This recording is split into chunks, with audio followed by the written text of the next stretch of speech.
कृतवर्मा, जिसे भीष्म पितामह ने अतिद्वधि के रूप में वर्गीकृत किया था। अश्वत्थामा कृपाचार्य के अतिरिक्त एक वही योद्धा थे जो कौरव पक्ष में जीवित बचे थे। ऐसा क्या कारण था कि कुरुक्षेत्र के भीषण युद्ध में उन्हें कोई पांडव योद्धा मार ना पाया? क्या रहस्य था? उनके उस युद्ध से जीवित बच जाने का विस्तार से जानते हैं। उस योद्धा के बारे में जो था तो श्री कृष्ण के शक्तिशाली नारायणी सेना का भाग पर युद्ध उसने कौरव पक्ष की ओर से लड़ा था। महाभारत में कृतवर्मा भोजराज के पुत्र और विषणी वंश के 7 सेना नायकों में से एक थे। सामान्य यादव वंश के एक शक्तिशाली योद्धा थे। महाभारत के आदि पर्व के अनुसार वह अच्छे धनुर्धर थे। उन्होंने कुरुक्षेत्र युद्ध के संपूर्ण 18 दिनों तक युद्ध लड़ा था। एक छोटी उपलब्धि नहीं थी। युद्ध आरंभ होने से पहले जब दुर्योधन और अर्जुन श्री कृष्ण के पास सहायता के लिए पहुंचे थे तो वहां दुर्योधन ने श्री कृष्ण से नारायणी सेना मांग ली थी। यही कारण था कि यादव होते हुए भी वह कौरव पक्ष की ओर से लड़े थे, क्योंकि श्री कृष्ण दुर्योधन को नारायणी सेना देने का वचन दे चुके थे, तो उस नारायणी सेना के सेनापति के रूप में वह कौरव पक्ष से लड़े थे।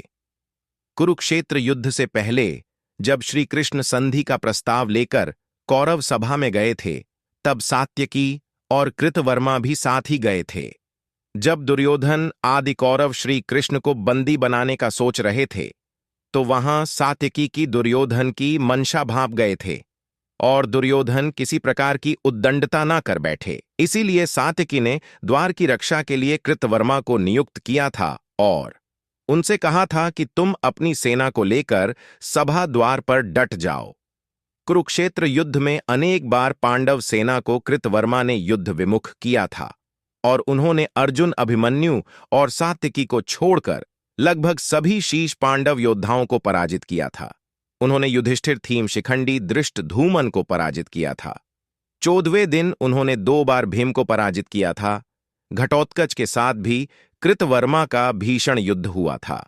जब घटोत्कच ने बाकी योद्धाओं के साथ मिलकर कृतवर्मा पर सामूहिक हमला किया था, तो उन्होंने बड़ी मात्रा में पांडव सेना का संहार किया था। हालांकि उन्हें कई बार पराजय मिली थी। धृष्टद्युम्न के साथ ही युद्ध क्षेत्र में तो कृतवर्मा पराजित होकर मूर्छित हो गए थे। अभिमन्यु के निर्मम वध में उनकी भी भूमिका थी। जब गुरु द्रोण ने अभिमन्यु को काबू करने का सुझाव दिया था, तब कर्ण ने अभिमन्यु का धनुष काटा था। कृपाचार्य ने उनकी दोनों सारथियों को मार दिया था। तब कृतवर्मा ने अभिमन्यु के रथ के सभी घोड़ों को मार दिया था। देवपायन सरोवर पर जाकर इन्होंने ही दुर्योधन को युद्ध के लिए उत्साहित किया था। जब भीम के हाथों दुर्योधन मारे गए थे, तो गुस्साए अश्वत्थामा ने नींद में ही सभी पांडवों को मारने का निर्णय कर लिया था। उस समय भी कृतवर्मा ने इस बात का विरोध नहीं किया था, यह जानते हुए भी यह युद्ध नीति के विरुद्ध है और यह कार्य पाप के ही समान है।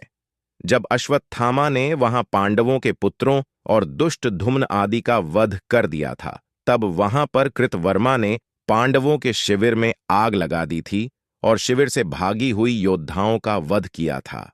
उन्होंने अश्वत्थामा का बढ़ चढ़कर साथिया दिया था। कुरुक्षेत्र का संपूर्ण युद्ध उन्होंने अपनी वीरता, कौशल और चतुरता से लड़ा था और इसीलिए अंत तक जीवित भी रहे थे। कुरुक्षेत्र युद्ध की समाप्ति पर दुर्योधन की मृत्यु के बारे में धृतराष्ट्र को सूचित करके वह वापस अपने राज्य लौट आए थे और कुरुक्षेत्र युद्ध के 29 वर्ष बीत जाने के बाद जब श्री कृष्ण यह जान गए थे कि गांधारी का दिया हुआ श्राप अब सत्य होगा, तो उन्होंने सभी यादवों को तीर्थ यात्रा पर जाने के लिए कहा था। एक दिन जब यादव कवा तीर्थ पर गए थे, वहां सबने बहुत अधिक मदिरा का सेवन किया था। सात्यकी वहां कृतवर्मा से बोले, तेरे सिवा दूसरा कौन है ऐसा क्षत्रिय होगा जो अपने ऊपर आघात ना होते हुए भी अचेत पड़े हुए मनुष्यों की हत्या करेगा? तो इसके उत्तर में कृतवर्मा बोले, अरे भुरिस्वा के बाह कट गई थी और वह पृथ्वी पर मरना तो उपवास करके बैठ गए थे। उसी अवस्था में तूने वीर कहलाकर भी उनकी क्रूरतापूर्ण हत्या क्यों की? इसके उपरांत कुपित हुए सात्यकी ने तलवार से कृतवर्मा का सिर काट डाला था और मृत्यु के उपरांत आर्तिक पुत्र कृतवर्मा अमरुद गणों में मिल गए थे।